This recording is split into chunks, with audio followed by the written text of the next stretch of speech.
Good morning बच्चों। कल हम लोगों ने पढ़ा था क्रेडिट इंस्ट्रूमेंट और मैंने भी बताया था कि इंडियन नेगोशिएबल इंस्ट्रूमेंट एक्ट 1881 के हिसाब से according to law there are 3 type of credit instrument. एक section 4 promissory note, section 5 bill of exchange and section 6 cheque. आपको आज हम चेक के बारे में बताएंगे। एक बड़ा कॉमन ये एक टॉपिक है और कॉमन ऐसा है कि हर जगह आता है, हर लोग यूज करते हैं और एक हमारी इकोनॉमिक नेसेसिटी में भी आता है कि एक इनकम टैक्स एक्ट के हिसाब से 50,000 या उससे ऊपर का पेमेंट हम लोग चेक से ही देना हम लोगों को पड़ता है, ये कंपल्सरी है। चेक को आज हम टेक्निकल और लीगल टर्म में बताएंगे। चेक क्या होता है? चेक आप इसको ऐसे लीजिए आप कि अगर हमारा अकाउंट किसी बैंक में है, हम अकाउंट होल्डर हैं, ध्यान दीजिएगा कि सेविंग और फिक्स डिपॉजिट की सेविंग और करंट अकाउंट होल्डर के लिए आता है। अगर हमारा अकाउंट किस कहीं है, सेविंग है या करंट अकाउंट है, तो हम जो है हम जो पैसा जमा करते हैं उसके अगेंस्ट, अकाउंट के अगेंस्ट हमको एक चेक बुक मिलता है।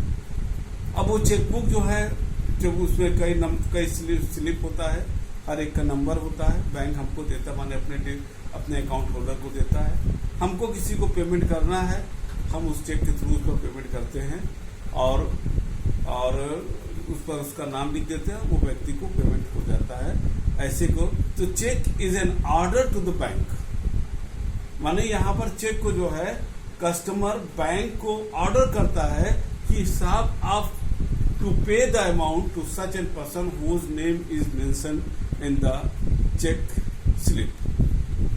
बैंक जो चेक को इशू करता है, चेक पर उसका हर अकाउंट नंबर के हिसाब से चेक उसको इशू करेगा, उसको उसका चेक स्लिप का नंबर रहेगा।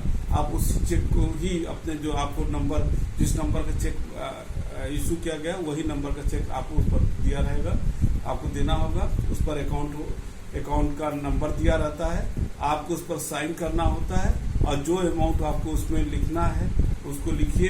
अमाउंट दोनों आपको फिगर में भी देना होता है और आपको जो है वर्ड्स में भी लिखना होता है। दोनों सिमिलर होना चाहिए, किसी प्रकार का कटिंग नहीं होना चाहिए। जिस व्यक्ति को पे कर रहे हैं आप, पे टू, उस व्यक्ति का नाम क्लियर होना चाहिए और ऐसा नाम होना चाहिए उस व्यक्ति का, अगर वो अपने अकाउंट में डाल रहा है जिस नाम से उसका अकाउंट खुला हो। साइन करते समय हमको ये ध्यान रखना होगा कि साइन वही हमारा साइन होना चाहिए जो बैंक के रिकॉर्ड में साइन है, नहीं तो बैंक मना कर सकता है करने से। तो यहाँ पर ये चीजें प्रिकॉशन लेने वाली बात है। और यहाँ पर 2-3 चीज हम और महत्वपूर्ण चीज बात बताना चाहेंगे चेक का, कि चेक में जैसे लिखा होता है, एक फॉर्मेट होता है, जैसे लिखा होता है पे टू, फिर डैश डैश डैश, बेयरर और ऑर्डर, ये लिखा होता है टू सम ऑफ ऐसे। यहां पर एक ही ध्यान दीजिएगा, चेक 2 तरीके, बेयरर और ऑर्डर, और एक होता है आपका जैसे बेयरर हो गया, बेयरर ऑर्डर इसमें, और एक होता है आपका क्रॉस्ड। क्रॉस चेक जो होता है, इसके तहत आपको जब चेक दिया जाता है तो चेक के बाएं तरफ ऊपर ऐसे लाइन लिखा जाता है। आप चाहिए तो इसके अंदर अकाउंट या अदर चीज अकाउंट, आप अकाउंट पे ये सब आप लिख सकते हैं। ऐसी दशा में चेक जब हम किसी को देंगे जिसका नाम लिखा है, वो चेक को इन कैश नहीं करा सकता है हमारे बैंक के कैश विंडो से, वो अपने अकाउंट में डालेगा और वहां से उसको पैसा अकाउंट टू अकाउंट ट्रांसफर हो जाएगा, ठीक है। लेकिन जो बेयरर और ऑर्डर चेक का मतलब, ध्यान दिए, क्रॉस का मतलब only account to account, no cash transaction will be held here, account to account होगा।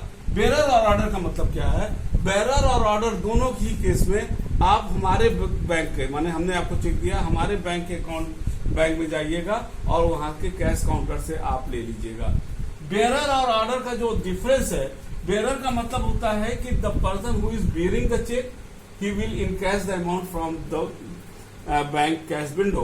यहाँ पर बैंक जो है पैसा दे देगा जिसका नाम भी लिखा है, और बैंक उससे चेक के पीछे साइन करा लेगा, लेकिन इस बात की कोई उसको वो ताकीद नहीं करेगा, वो कोई उसका जिम्मेदारी नहीं होगा कि जो व्यक्ति जिसका नाम लिखा हुआ है वही पैसा ले जा रहा है या नहीं ले जा रहा है। बेरर का मतलब यह। ऑर्डर का मतलब होता है कि चेक में जिसका नाम दिया हुआ है, बैंक की जिम्मेदारी है वो आइडेंटिफाई करे whether the same person whose name is written in the check, the same person is receiving the amount, it is the responsibility of the bank.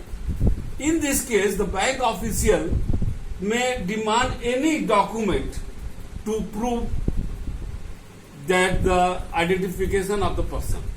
ये यहाँ पर होता है। तो this is the difference, basic difference between the bearer and order. तो bearer और order दोनों ही case में आपको कैश से हमारे बैंक के अकाउंट से आपको कैश विंडो से पैसा मिल जाएगा, और क्रॉस में जो है आपका पैसा one account to another account आपका ट्रांसफर होता है, कोई कैश पैसा नहीं मिलता है। ये होता है आपका।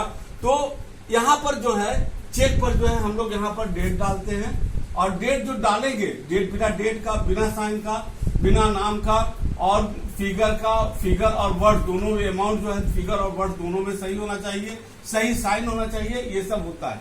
डेट के संदर्भ बता दें कि आरबीआई के रूल के हिसाब से डेट, जिस डेट पर चेक लिखा गया है उसके 3 महीने के अंतर पर ही आपको आपके चेक का आप फैसिलिटी, आप जो है पैसा ले सकते हो। 3 महीने के बाद वो चेक एक पेपर का कागज का टुकड़ा हो जाएगा, बेकार हो जाएगा। यानी चेक की वैलिडिटी सिर्फ 3 महीना होता है जो डेट इसमें दिया होता है। उसके बाद वो चेक बेकार हो जाएगा, आउटडेटेड हो जाएगा, और उसका कोई वक्त नहीं रहेगा। ये चीजें चेक लेते समय ये चीजें हम लोगों को ध्यान में रखना चाहिए। कई कारण होता है कि चेक बैंक जो है due to certain reason cheque को डिसऑनर कर देता है। तो चेक के डिसऑनर करने में कैसा केस हो, क्या क्या केस हो सकता है। सपोज कर लीजिए, मान लीजिए कि सबसे पहला आपका जो साइन है, जिसने चेक दिया है उसका साइन बैंक के उसमें मैच नहीं किया, ठीक है। दूसरा, जो अमाउंट वर्ड्स में और फिगर में लिखा है वो डिफरेंस है। तीसरा आपका है कि जो जितना अमाउंट आपने लिखा उतना आपके अकाउंट में आपका पैसा है ही नहीं। जिस व्यक्ति का नाम दिया है उस व्यक्ति के नाम से खाता है ही नहीं, ठीक है ना। ये हो गया आपका। चेक जो है किसी तरीके से तोड़ मरोड़ गया है, इस तरह का हो गया कि उसमें वो ठीक नहीं, मल्टीडेटेड चेक बोलते हैं आपका, ये हो गया है। या एक चीज ये भी होता है कि बैंक जो जिसने चेक दिया है, मान लीजिए हमने आपको चेक दिया है और हमने जो है आप चेक प्रेजेंट करिए, उसके पहले ही मैंने बैंक को स्टॉप द पेमेंट करवा दिया है। ऐसी दशा में बैंक जो है आपका पेमेंट करने से मना कर सकता है।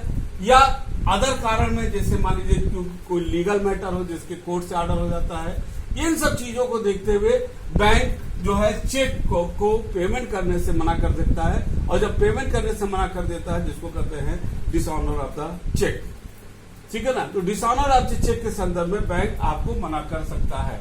देखिए, चेक का जो पेमेंट होता है वो एक बहुत ही आजकल के सेफ पेमेंट होता है। सपोज कर लीजिए कि आपने किसी को चेक दिया और उसको क्रॉस चेक है, अगर चेक गायब भी हो जाता है आपको चिंता करने की जरूरत नहीं है।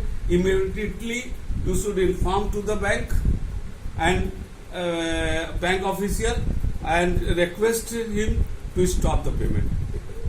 बैंक तुरंत स्टॉप कर देगा, ताकि वो चेक आते ही बैंक उसको पेमेंट नहीं करेगा। ये बड़ा भारी फायदा होता है। बड़ा पेमेंट जो रिस्की होता है उसको आप जब बैंक से करते थ्रू चेक करते हो, किसी प्रकार का कैश पेमेंट रिस्की होता है, हम लोग जानते भी हैं। और जब चेक से होता है तो वो पेमेंट रिस्की नहीं होता है, आराम से एक अकाउंट से दूसरे अकाउंट में हम पेमेंट करते हैं। वैसे भी आजकल जो है गवर्नमेंट कैशलेस इकोनॉमी की बात कर रहा है, और इसके तहत भी ये जो है चेक के थ्रू पेमेंट करने में कैशलेस इकोनॉमी के भी जो पॉइंट है हम उसका समर्थन भी करके सपोर्ट में भी चेक को हम प्रेफर करना चाहिए। और इस प्रकार का जो है चेक एक बहुत सेफ पेमेंट होता है, और इसीलिए आज के डेट में जो है चेक जो है एक बड़ा रेगुलर बेसिस में हमारा लोगों को, जो लोग भी अकाउंट रखते हैं उनका है। लेकिन यह ध्यान रखिएगा, फिर से हम रिपीट कर रहे हैं, सिर्फ करेंट अकाउंट होल्डर जो बिजनेसमैन का अकाउंट होता है और हाउस होल्ड का अकाउंट सेविंग, इसी दो पर चेक फैसिलिटी आप अवेल कर सकते हो। रिकरिंग डिपॉजिट और फिक्स डिपॉजिट पर आपका चेक फैसिलिटी आप उपयोग नहीं कर सकते। ये था एक बेसिक हमारा उसका चेक का, और हमको ये लगता है, उम्मीद करते हैं कि आपको चीजें समझ में आ गई होगी। और इसी के साथ हम आपको गुड विशेष करते हुए आपको यही समाप्त करते हैं, और कल हम जो है आपका सेक्शन 5 के हिसाब के सेक्शन 5 में जो बिल ऑफ एक्सचेंज दिया है उस पर हम लोग कल डिस्कस करेंगे। Thank you.